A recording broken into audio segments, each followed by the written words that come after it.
together. And as holidays are, they often met for meals. They would meet. And meals are pretty public. Meals are not private. During these meals, it was Penny's objective to tease Anna. She would do whatever she could to harass her, to criticize her, to make comments, which made it even more disturbing that it was in public. It was around the family table. And she would claim that, Anna, you're nothing. You're just nothing. I have much more than you do, and you just will never amount to anything. You don't have anything. She would question her womanhood, her looks. She just harassed Anna every time that they met. Now, if this were to be taking place in contemporary America, she would have been called a bully. Penny was a bully. Not a physical bully, but an emotional bully. In fact, if this had been taking place today, she would have been on the internet. She would have been on Facebook. She would have been posting all these terrible comments about Anna. And you know the results of that, right? Well, the same thing happened to Anna. Anna just got tired of it. Frustrated, angry, upset. Didn't want to deal with it anymore and didn't know how to deal with it anymore, so she lived close to the local church. She went over to the local church.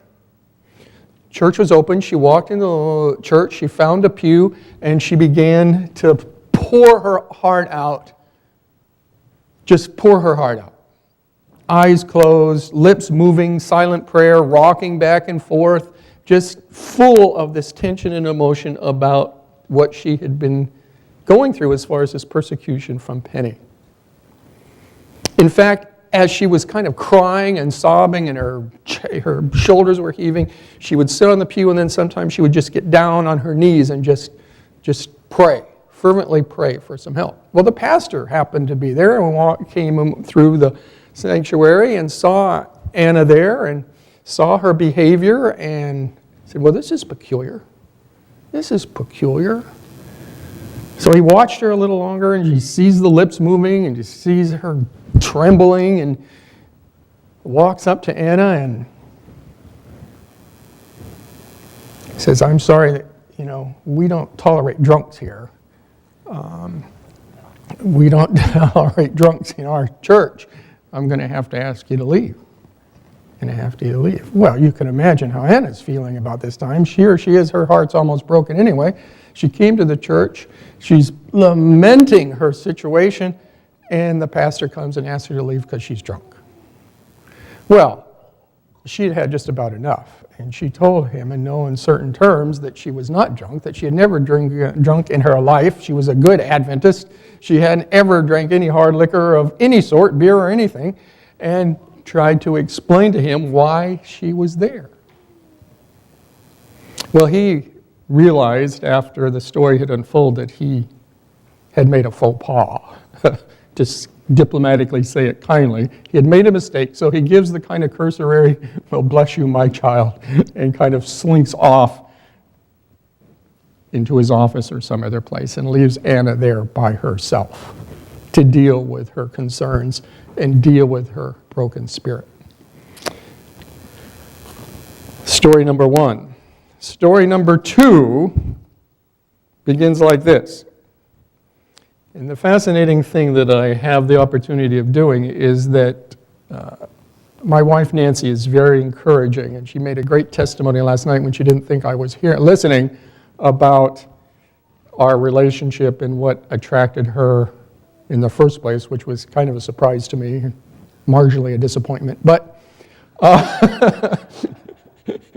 thought it might be something more romantic and glamorous than what she articulated to the HANA group last night. But that being said, she sees that I prepare for this, but she never knows if she's part of the story. So this is a surprise to Nancy because she's part of the story. When we first decided to get married, our first choice of pastorship, remember we're weaving two stories together, would not marry us. Dear family friend, And it was our first choice. When you are married, you want, you want like pastor, daughter, friend, and you want somebody you know, somebody that is invested in you. So we went to him, and he said no. In fact, he took me aside, took me to the Olive Garden over spaghetti, no, for me it would be what? Eggplant parmesan, yes, that's what it was, with their good French bread and salad, or their garlic bread and salad. And he said, no, I can't do it, I won't do it. So we had to go to choice number 2, 3, or 4, and it turned out to be the local pastor that was much younger than Nancy and I. He was much younger. So you can imagine how much younger he was to me if he was younger than Nancy. So essentially he was just, he was just a pup, just a young man. And he had his office on campus. It was a little tiny cubicle on campus, and I could see his office from my office. Mine was quite large. His was a tiny little office on the edge of the building. So that's where we had our premarital counseling. In fact, as I remember, we couldn't even, 3 of us fit in his office. He sat behind his desk, Nancy sat inside, and I kind of sat or stood in the doorway. And he gave us our premarital counseling. Now, I frankly, I'll be honest with you, don't remember what he asked us. And I didn't warn her, and I'm sure she remembers probably some of the questions. I'm imagining he asked us if we loved one another. Well, of course, you can say, sure. I imagine that he asked something about our vows, because we did create our own vows, and I don't know what else he asked us. I don't know what his itinerary, but he went through the list. I'm sure you have a little...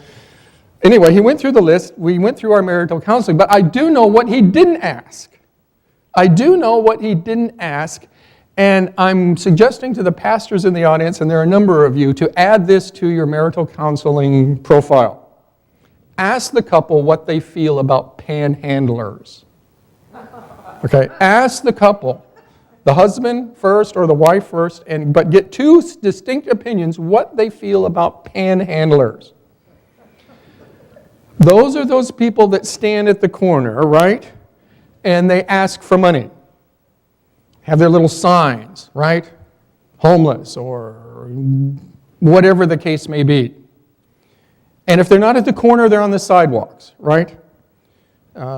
Nancy had a particular aversion to Ventura, just a whole park full of them. Didn't necessarily appreciate them. And the panhandlers in Ocean Beach, she just doesn't quite, because she believes they're all druggies. And she's not going to help druggies. But that's not the point. The point is that I grew up, wasn't really part of my reference. Early on, you just didn't see them. You didn't see panhandlers. This was in the Bay Area. This is in the Bay, so this is the city. This is Oakland, Berkeley, San Francisco. You just didn't see them very often. Then we moved to the San Joaquin Valley, as you know, and there just wasn't panhandlers in small country towns. They're just not there. Then I went into the service, and David could respond to this, and any other person else that's been in the service knows that the military actually teaches you to be suspicious of indigenous personnel. Don't trust indigenous personnel. So I'm sure David has seen, and I have seen, in third world countries where it's war, destitution, incredible needs, but you're warned not to engage in the indigenous personnel because you don't know what their agenda is. And I remember in Vietnam, they were called cowboys, the little beggars, and it was like feeding pigeons. If you gave a candy bar, I'm getting one candy bar, suddenly the whole, like thousands, like pigeons they just would show up. And they were so good they could pick you clean. I mean, here you're hardened veteran military people, and these little indigenous boys could pick you clean. They'd pick the car, they'd pick the truck, they'd take ammo, they wouldn't do anything. They'd be carting off. I was hitchhiking one time with Foremost eggnog during Christmas. Well, boys are running around with Foremost eggnog. Now, what a Vietnamese child is going to do with a carton of Foremost eggnog, I have no idea. So I'm prejudiced a little bit, plus I'm a veteran. And when I see veterans, veteran sign, you would think my heart would go out. It does not. my heart gets kind of shy. I say, look, I'm a veteran, and I don't even know that you are. You just might be writing that sign. As far as I know, you're a fakie, and that's your problem. It's not mine. So anyway, I'm testifying that I'm not very good at this idea of helping those in need. Nancy, on the other hand, and I didn't know this, it wasn't part of our premarital counseling, turns out to be a panhandler lover, except for those street people in those two towns. Now, part of this story includes the fact that she never carries cash. Never. If you mugged her or stole her purse, it'd be a waste of your time, because she never has any cash in there at all. So the reason I know she loves panhandlers, when we get to a stop sign and there's somebody on the corner saying they want money, she always says, Merv, give them some money. Do we have any money? Well, the difference between male and a female, besides all that anatomical deliciousness, is that we sit on our wallets and they have purses. Okay? So you're in a car, you're at a stop sign, seatbelt on. Merv, do you have any money? Okay. Well, you know what happens. By the time you get the seatbelt off, by the time you get your wallet out that you're sitting on, well, the light has turned, there's 1,000 cars behind you, and off we go. Merv, you didn't give them any money. They're going to starve to death. So this is Nancy's profile. She loves to give money to people who apparently are in need. Even though I don't like panhandlers, I'm semi-romantic. So towards the end of my mother's life, she was living alone in Oregon, in Grants Pass, Oregon, up the 5, and we went to her home for Christmas. And as you come over the Ashland grade, down into Ashland, and in fact, we got stopped on the Ashland grade for going too fast, and Nancy didn't have her seatbelt on. She was sleeping in the back, because we drove all the way through, which is a pretty long trip. He let us go. Warned us she had to get back in the front seat, put her seatbelt on. So we drive through Ashland, get into Medford, past Medford, and we get into the southern part of Grants Pass. And when you're in southern Oregon, you have to go to Fred Meyer's. That's their store, Fred Meyer's. You know the Fred Meyer's stores. If you visit, they're kind of like, they're hard to explain. They're a department store, the groceries. Okay, but different than a Walmart. They don't have their own Walmart personality. But so we went to Fred Meyer's. We pulled into Fred Meyer's. It's only a couple days before Christmas. And in the parking lot, there's a Boy Scout Christmas tree lot. Okay? Sold out. Except for 1 or 2 last-minute trees. So we pull up. And I think he gave us 2, right? Because I know we ended up with 2. And I was trying to think. I know we bought the one. And I think there was just this forlorn little thing sitting on the side, and I said, I'll throw that in for, and I think it was $10, whatever. It wasn't much. We got 2 Christmas trees. We tie them on the top of our car, totally romantic kind of, we're coming in, I'll be home for Christmas up the long driveway to my mom's house. Well, as we're leaving Fred Meyer's, right, got the Christmas tree, bought her some presents, we had stuff in the back. We're coming home for Christmas. We leave to Fred Meyer's. We're going out just across the street from the DMV. You make a right-hand turn. There's this lady standing at the corner. Well, what do you think? You already know. Got any cash? I said, no, I don't have cash.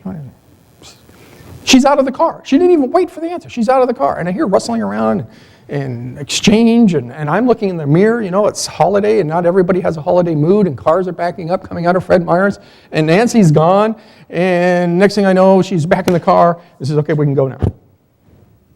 So, okay, so we make the turn, and we head over to my mom's house, and I said, man, Nancy, what did you? Oh, I gave her my jacket.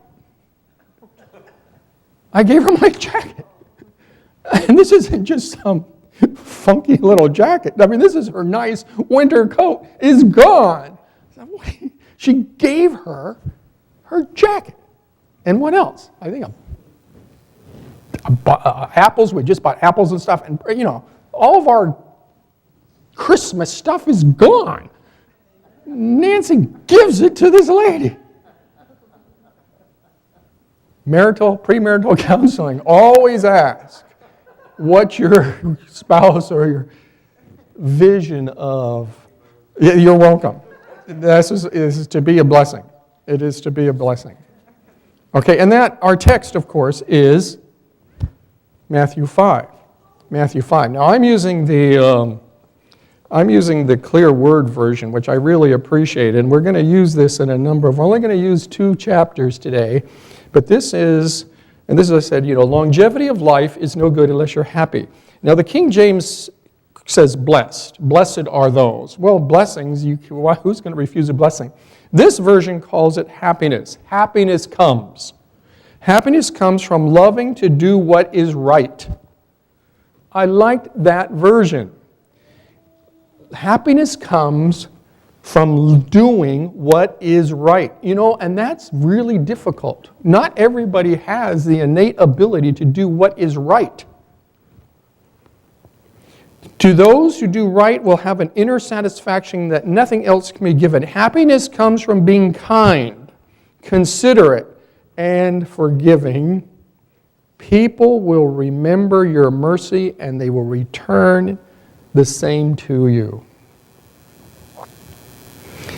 The lady, and I don't know that we'll ever know who she was or what her name, didn't ever return mercy to us. Never did. But we got to my mom's house, we took the trees off, we had 2, we put one in the front room window, one in the dining room, found decorations, decorated them all. Christmas Eve, a storm came in, it snowed. It was just a delightful, delightful time. And it was the last Christmas we really had with her as far as in her home when she was healthy. So the lady that got the coat didn't bless us, but we were blessed. Nancy was responsible for that blessing. Let's go back to the story. Anna had just been left off by the pastor who told her you can't stay in the church if you're drunk. Gave her a blessing and left. For those of you that already caught it, this is in Samuel, 1st chapter. And the irony of this story is it's a true story. It's Anna, or Hannah, and her Penny, which was actually her, I don't know what you would call that. It was her husband's other wife. And the harassment and the haranguing and the accusation of being drunk were all true. It did happen. The irony of this story, or the providential aspect of this story is, after so many years, when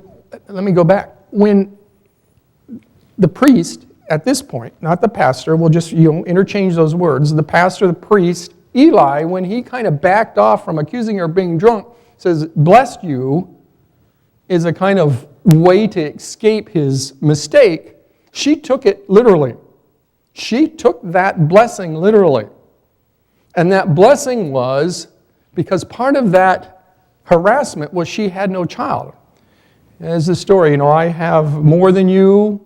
Well, she had 2, and Hannah had none. And the harassment was all about this inability to have a child. So the prayer was, and the blessing that she accepted from Eli was to have a child. Well, you know the story. The child is Samuel. And after weaning in 5 years, when they go back to Shiloh, the church, the holiday, for the service, they give Samuel to Eli. He ends up working for the very man that accused his mother of being drunk. And she gives him, not to Eli, I don't want to believe, but to the church. In fact, the story comes from the little Bible friends that keeps getting read over and over again. Speak, Lord, for thy servant heareth. Well, what did God tell Samuel that evening? It wasn't all good news. Because Eli wasn't a very good parent. And apparently, in this case, he wasn't a very good priest. But Samuel is given to him, or to the church, and Samuel grows up in that church. In fact, let's follow the story to its conclusion. It is Samuel who anoints Saul. It is this little boy, whose mother was accused of being drunk, is the one that anoints Saul the first king of Israel. It is Samuel this little boy given to the church by his mother who anoints David, who goes down all those, and that's a whole different morning presentation. He goes down all those others, and what about that first shall be last or last shall be first? The last boy is anointed king to be king to replace Saul. So we pick up the story, stay in Samuel, and go to chapter 25. Chapter 25. Samuel is dead. Samuel has died. In fact, it's 25 verse 1. About the time Samuel died and the leaders of Israel gathered together to mourn for him, he was buried at the home in Ramah. David also mourned the loss of Israel's prophet, for now he felt that Saul would again threaten his life, so he moved his men to the wilderness Paran. It's interesting as you read this that David felt the presence of Samuel in the workings between he and the tension between Saul and himself. But now Samuel is dead. And the agitation between David and Saul pick up. So David is essentially a renegade. He's hiding. He's going out and living in the wilderness. He has a group of trained men. It says, he had a very special group. David would understand. It's a very special group of military men. It wasn't just a ragtag bunch. These were highly trained, highly successful, highly dedicated and loyal following. Well, the story unfolds, as you know, that it's sheep shearing season. Their tails wiggled up, and their tails wiggled down. Right? It's shearing sheep season, and David and his men are hungry. They've been out in the wilderness for a while. And you know the story now, right? I'm not going to make this up. It's Nabal. They've been protecting Nabal, who is a rich gentleman within the community, kind of protecting his flocks from marauders. Weren't being paid for it, just do the right thing. They were doing the right thing. So David sends a message to Nabal asking him for some refreshment. Okay? Asking him for some refreshment. Some food, some water. And Nabal, the response that Nabal gives is quite interesting. Who is this David, son of Jesse, that thinks he's somebody that can ask me for these favors? So the messengers come back to David, and of all the Bible characters, I really like the stories of David. He is a character. You know, he has the heart of God, but at the same time that heart had to be refined, because he kind of gets angry. David gets angry, and he tells this group of trained men, well, if Nabal isn't going to give us what we need, it wasn't necessarily what they wanted, it was what they needed. If Nabal isn't going to give us what we need, we'll just wipe him out. That's how he was. It reminds me of the law of the West, right? David was a law unto himself sometimes when he just decided, well, I'm just going to go in and get rid of Nabal and take what I want. And that was exactly what was happening. Off they go. Their swords are sheathed, they're ready.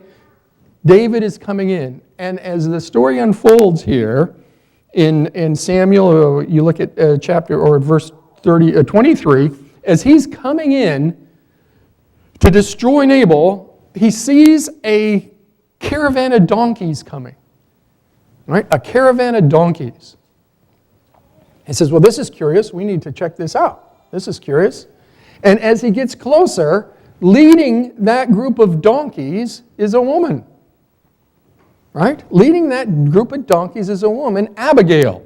And Abigail is Nabal's wife, who had heard what had happened and that her husband had refused to give David the small things that he had asked, realized that her husband had made a mistake. In fact, a translation of that would be that Nabal had been a jerk. Nabal had been a jerk. He said, who is this David, son of Jesse, that asks of me? So the servant had told her exactly what had happened, and she said, oh, wait a minute, this is not right. This is not right. So she, on her own, gathered up supplies, bread, food, water, grapes, pomegranates, whatever they needed, and loaded them on those donkeys, came down the hill, and she gets off when she sees David coming. David's curious, what's going on? She bows before David and gives a long, we would call it in literature, a soliloquy, though she isn't really talking to herself, it's a monologue, asking David to forgive her husband's mistake. Asking.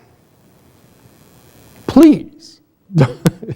Yes, he treated you poorly, as Hannah was treated poorly, but please forgive us and accept my gifts to you. Well, David starts thinking about it. You know, often we see the story as just Abigail's correcting, but it really corrects David's thinking. He realizes that he was about to do something wrong. He realized at that point that his spirit also needed refreshing. He accepts Abigail's invitation. He accepts her gifts and saves Nabal. Now, most scriptures use the story of Abigail as blessed are the peacemakers. That's generally where she appears. Blessed are the peacemakers. I would like to move us into an understanding that it's blessed are those who do what's right, and blessed who do what? See the homeless on the corner. Now, David wasn't homeless, but I think it's the same attitude, right? To give what you have to someone who needs it. Now, Abigail's story, I think, is fascinating. That's why I've chosen it this morning. It's like the first princess story ever. You know, the tradition of the princess story, the Princess Bride and all those stories that Nancy is trying to protect Mercedes from. She marries the king. Talking about being rewarded for your generosity. In 10 days, Nabal rots away and dies. Yeah, it is funny. In 10 days, his selfishness, he rotted away and died. And it says God didn't even intervene. He just let him go. He dies. Abigail then is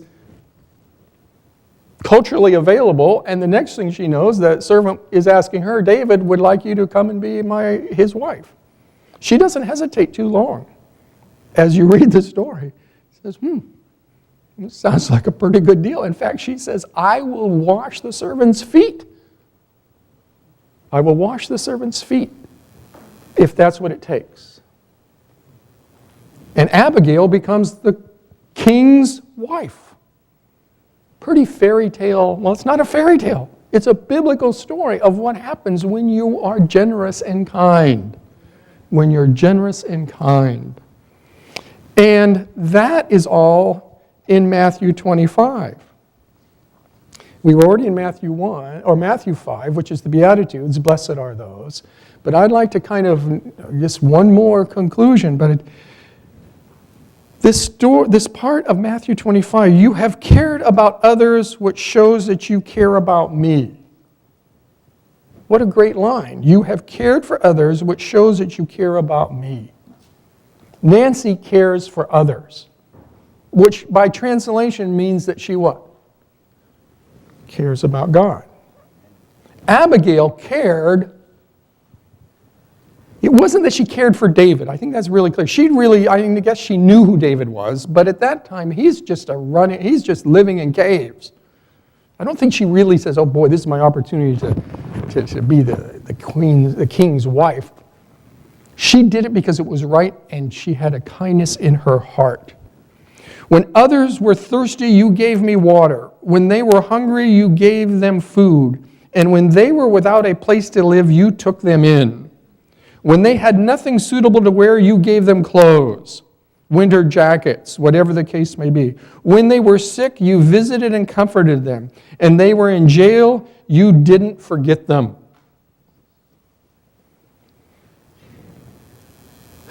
I am not very good at any of this, I will honestly admit. But I did have the opportunity to go to, what is it called? Prison singing bands. It was the sister of one of the parents of a student in Keene was the jailer, actually. It was a woman, but she was in charge of the kind of, you have to check in and for visitation. So she would arrange for us to go over on Sabbath afternoon and sing. Well, I'm not a singer. I'm not really a guitar player, but I would take my guitar and I'd mouth the words. What was disturbing about that?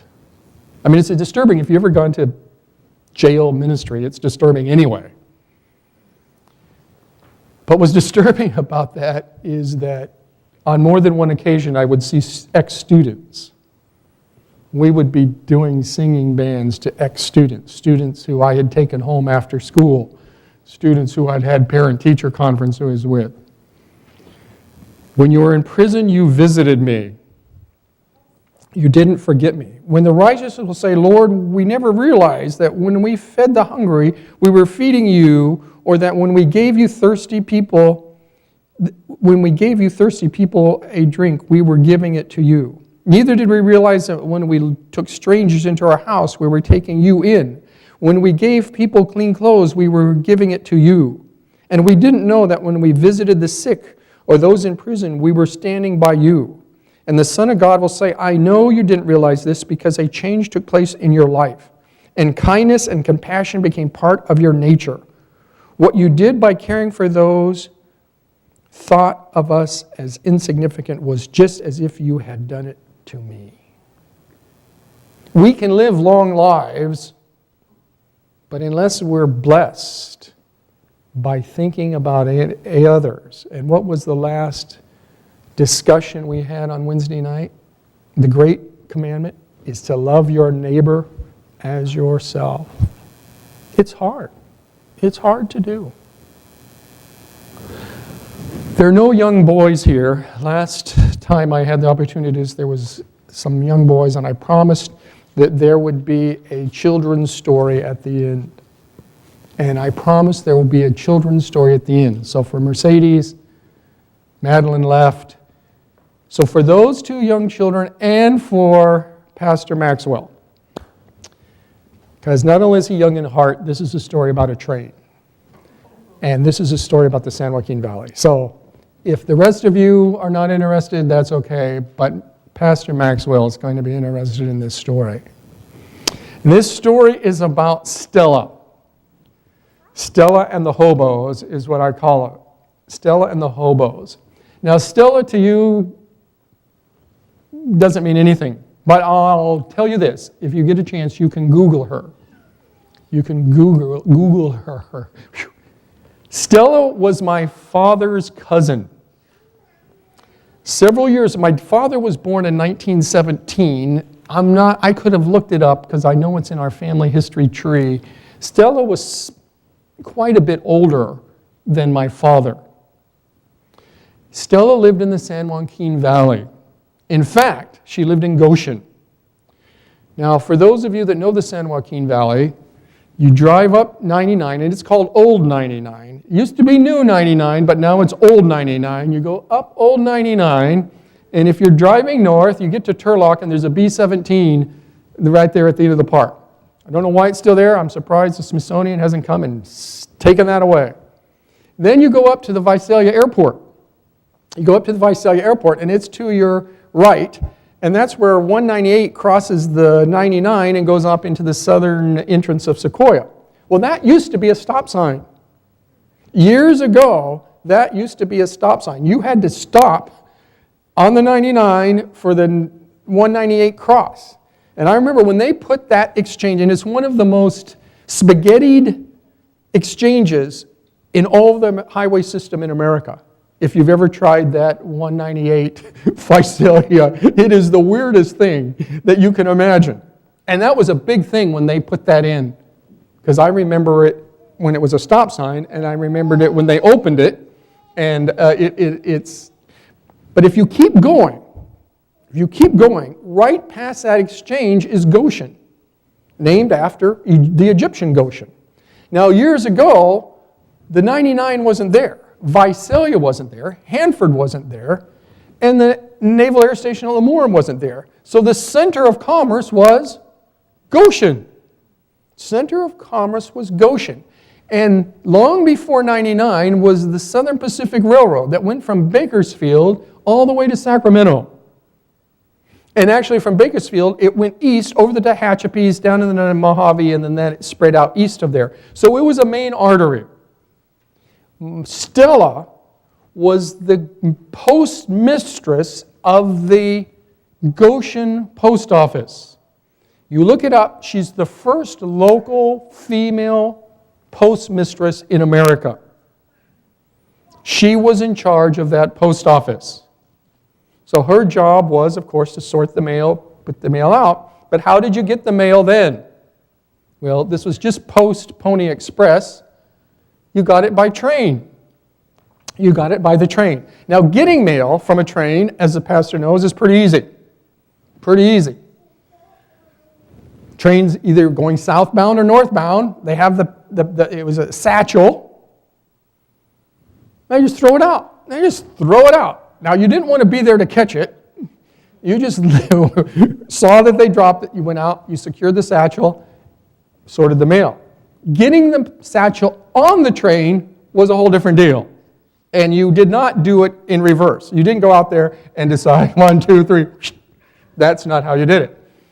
There was a pole, right? There was a little rise, usually wooden, obviously wooden at that time period, kind of a step up. There was a pole with a hook that swung back and forth. You would attach the satchel to the pole, and the reason it swung is if it was solid and the guy in the train tried to grab it and it didn't move, he'd pull his arm off or he'd come out the train. It was close enough to the car, the attendant on the train with the open door could seize it, and it kind of moved with him and it popped off, and that's how. So her responsibility was for outgoing mail, was to make sure the mail got on that hook and went southbound or northbound. Southern Pacific Railroad in Goshen, Stella was the postmistress. For years, she was the postmistress. Her husband had died. She was living there by herself for all these years. Now, I actually had the opportunity to visit her when we were young. And I'm looking at the clock. I don't have time to tell you that aspect because it's a fascinating story in and of itself. But Stella lived in this. It was the house furnished by the Southern Pacific Railroad. Faced east, there was a porch. Small little, we would call it a shack. 2x4, outside paneling, no insulation, no running water. She had a hand pump inside. It was actually the porch that they had enclosed. She had a hand pump, no bathroom. It was an outhouse outside the house. And I remember as a child visiting her it's one thing as a child to go to an outhouse anyway. It's another thing to go to the outhouse when there is a horse out there, and sometimes the horse liked exploring the outhouse when you got inside. And as a 9-year-old, it's not very comfortable to say, "Mommy, Mommy." But who wants to get out when a horse is, Anyway, Stella lived there by herself. Now, father's born in 1917. That would mean my father was 17 and 29. It was, 11 years old? 11 years old during the Depression. World War II is over. The Depression has come. Then we get into that lasts till 31 at least, sometimes 32. The Great Dust Bowl migration, Steinbecks, the Jodes coming from Oklahoma, coming into the San Joaquin Valley. Stella lives through all of this.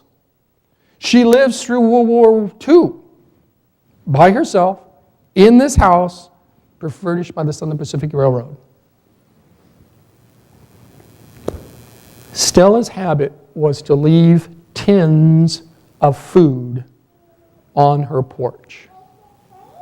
She would leave tins of food on her porch. Water. She would leave pitchers of water. Food, apples, whatever abundance she had, she would leave them on her porch. That's why it's Stella and the hobos. It's what they were called then, hobos. Men who were disenfranchised who traveled the rails all up and down the San Joaquin Valley. Some of them coming clear from the East Coast, coming through Tehachapi, getting on, because it slowed down into Tehachapi and it went slow, you could get on. You could never get off the train necessarily at Hearst Junction because it was so fast. But further down, further up, it slowed down and they could get on and off. And during these time periods, as you know, post-war, during the Depression, lot of men traveling the rails. Stella would put plates of food out on her porch, water, whatever she had. And those men, and she would be warned. The community would warn her, Stella, you're a single woman, you're going to get hurt. Don't do it. You're inviting trouble. In bad weather, some of them would actually sleep on her porch. Now, her porch is less than 500 yards from the railroad. I mean, it's there. It's right there. She continued to do this. They kept warning her, Stella, do not leave food. You're inviting trouble. No, I said, I'm fine. I'll be okay. As the years unfolded, her house was marked. The hobos would tie colored ribbons or hankies, and they would mark their whole routes by places to avoid, usually a red flag or red bandana, or places that were hospitable. And Stella's house was always marked hospitable. So the winters came. You know the winters in the San Joaquin Valley. Cold, foggy. There were times she could not see the railroad track because of the fog. The only way in this uninsulated house was a wood-burning stove. The eucalyptus grove was at least a mile away. All the trees around there were, they had been scavenged long ago. The highest branches were beyond reach. How does Stella keep warm in the cold winters? It doesn't get freezing. It hovers around 39 degrees for months at a time. Months at a time in the San Joaquin Valley. 39, maybe 43. High today of 43. You never see the sun. It's possible not to see the sun from Thanksgiving to February. Just fog, cold, damp. All through those winters, Stella would go out her front door. We always used to, but she'd go out her front door facing the Sierras, facing the railroad, go out and pick up the coal that the hobos, the people who were traveling, would toss out to her for her kindness. They would take the coal, and when they passed Stella's house, it wasn't mail anymore because they would throw out coal. All through those cold winters in the San Joaquin Valley, Stella had coal. Put it in her wood-burning stove, kept herself warm all winter long. Blessed are those that what? Do the right thing. Blessed are those who have kindness in their heart. Blessed are we if we do those things, for ours will be the kingdom of heaven. It's one thing, and I don't mean to mock the next service, but it's one thing to live for a long time. But if you're not happy, if you're not blessed, if you're not living a life of generosity, because the rest of that story in Matthew 25 is, depart from me, I don't know who you are. All right, thank you again for coming. I think we have a special music who is there. Do we have enough time for that? I hope. Did I go too long? Let's do it. Okay.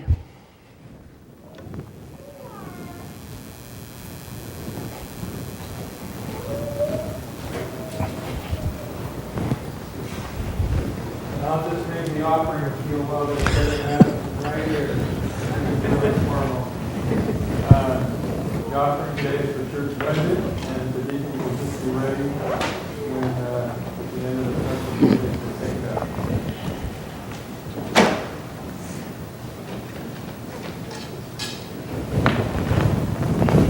You can just sing.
The prayer for the offering, but as JDL walks back to her mother, I have to thank her for that special music, and I have to tell you this story.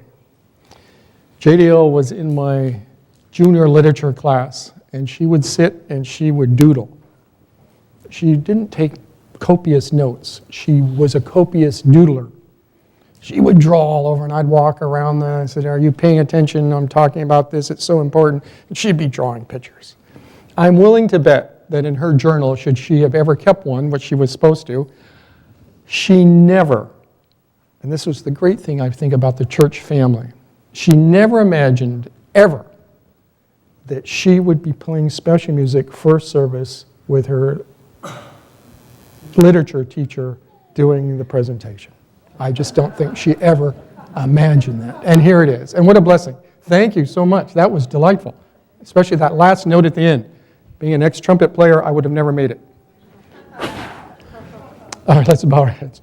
Our dear Heavenly Father, two things. Thank you so much for the opportunity to be here, not only as a presenter, but as a member of this church family. We have the pastors here. May a special blessing be with them. Even though they may not be speaking today, may you continue to guide and direct this church in the way that you have been. May it continue to grow. May it continue to have that spirit of friendliness and warmth. And we ask that you be with this blessing of the offering. As we talked about this morning, may these gifts be multiplied. May these gifts become so important to you that you use them and manifest them. We pray in Jesus' name. Amen.